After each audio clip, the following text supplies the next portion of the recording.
By incorporating these strategies into your language learning routine, you'll be well on your way to fluency. Ever wondered why some people seem to pick up languages effortlessly while others struggle? It's not just about talent or luck. Science has uncovered some key principles that polyglots will agree will help you get fluent in Spanish sooner than you thought. And you're about to get in on the secret because I'm about to tell you what they are. Have you heard of contextual learning? When you read or listen to something, your brain doesn't just memorize words one by one. It's actually predicting what words will come next based on what it already knows. It's like your brain is playing a guessing game and it gets better at guessing the more you practice. This is why they tell you that language immersion is so effective. Because when you immerse yourself, you're learning through context and your brain is making connections and learning new vocabulary. Actually, scientists can even measure this brain activity using a technique called electroencephalography. Don't ask me to repeat that again. The more you expose yourself to the language, the better your brain gets at recognizing patterns and predicting words. So immerse yourself in the language, read books, watch movies, get a tutor, join language exchange groups, and ask to talk to native speakers. Your brain is gonna be happy with you. Wanna know a secret? You know, I really don't like studying grammar. Comment below how often you study grammar when you're learning Spanish. Don't worry, I won't judge you. Say something like, yo estudio gramática una vez al mes. I've often asked the question, do I really need to study grammar?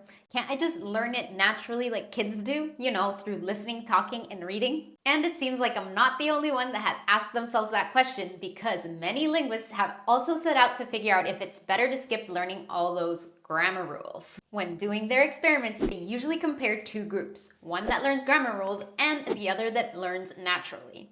There are many variables to this experiment and thus they've had to conduct it several times over decades. However, it does seem that grammar rules do help people speak more accurately, but the results aren't nearly as drastic as you might think.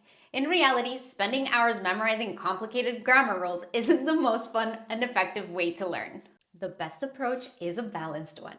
You gotta yin and yang it. Learn the basic rules, but don't get too bogged down on the details. Focus more on practicing the language and immersing yourself in it. Question for you, do you like going for walks? Walking, whether at the beach or in nature, is one of my favorite things to do. And this next language strategy involves walking. So you're gonna be able to get your body and brain active at the same time. Ever heard of language shadowing? Essentially, it's repeating what you hear in a foreign language, even if you don't fully understand it right away. Over time, you'll actually start to learn the target language through its repetition and imitation.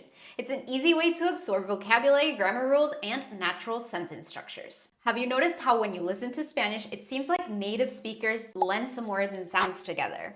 We do this in English too, you might have not noticed.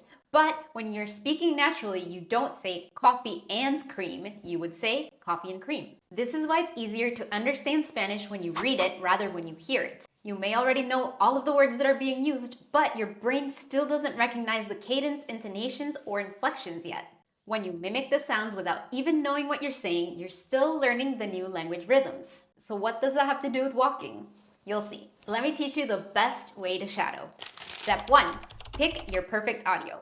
First things first, you need to find the right audio source. Think about your language level. If it's too easy, you're gonna get bored. If it's too hard, you'll get super frustrated. You'll also want something with written text. This way you can compare what you hear to what you read. So what kind of audio should you use? There's audiobooks. These are great for longer listening sessions. LibriVox is a fantastic free resource for audiobooks in many languages. Podcasts with scripts are also a great option, and language learning videos. These come with audio and visual elements and help you learn faster.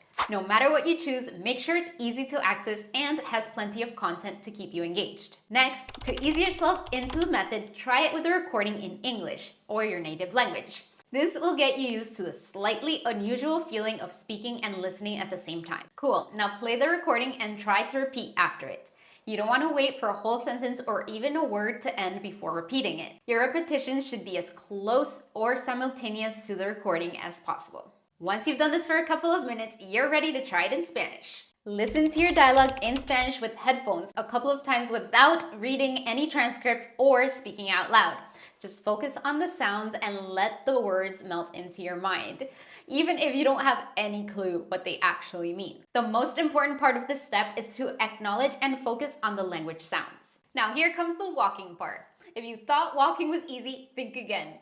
As you play the audio, shadow it, and try to walk, you'll find yourself changing pace or maybe even stopping, which is actually kind of funny. It's tricky to speak in a foreign language while also doing something else, even if it's a simple task of walking. This exercise will help flow oxygen into your brain, which helps retention. It will also make it harder for you to space out or get lazy with your pronunciation. It may feel uncomfortable at first, especially because we're so used to sitting while studying. But as you keep going, it'll become easier and more natural. Do this step several times until you feel comfortable repeating all of the sounds. This actually reminds me of, I don't know if you've seen the little video of the potato where the kid is repeating what the mom says in Spanish. Is it in Spanish? Anyway, it's so funny. I don't know if you've seen it. Hola, Hola, mi nombre es. mi nombre es. Mi nombre es Mi nombre es Zion. Diana. Once you're comfortable, it is time for you to find out what it is you've been saying this whole time. Cue the yay sound. Yay! You can stop walking now, but make sure to keep proper posture. Go back to the start of the audio and shadow while reading the English translation of your book or transcript. You can repeat this several times. And for the final step, you'll listen and repeat in Spanish while reading the transcript in Spanish. It'll feel so cool to know that you understand so much of something that made absolutely no sense at all when you first started this exercise. You'll also be conscious of your pronunciation and how it is so much better. Do you use flashcards when you study?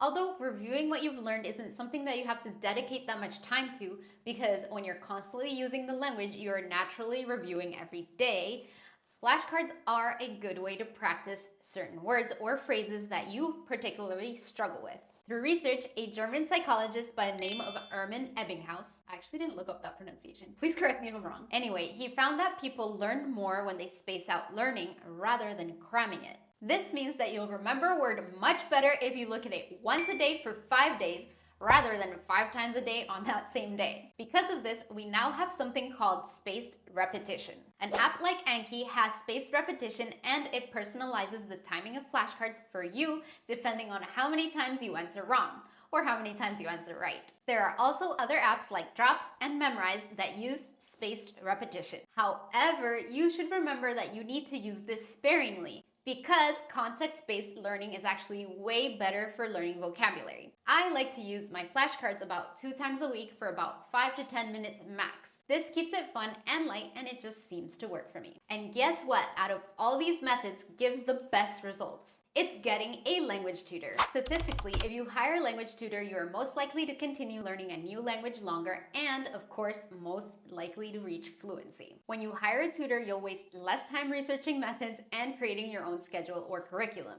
You'll also be more motivated to learn as you'll have an accountability partner, and you'll get a personal plan for you. Another great thing is that you'll catch mistakes right off the bat, because it really sucks when you practice something wrong and then you have to unlearn your mistakes. And then again, you have to relearn them the right way, which makes things be like 3 times as long. There are just so many reasons why hiring a tutor is a great idea, but I think you get it. If you're needing a tutor right now, you can consider one of our tutors at Spanish 55.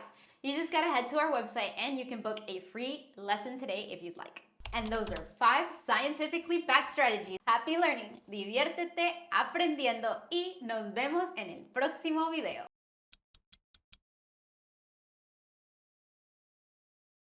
We're not used to walking while studying, but sitting. We're used to sitting while studying.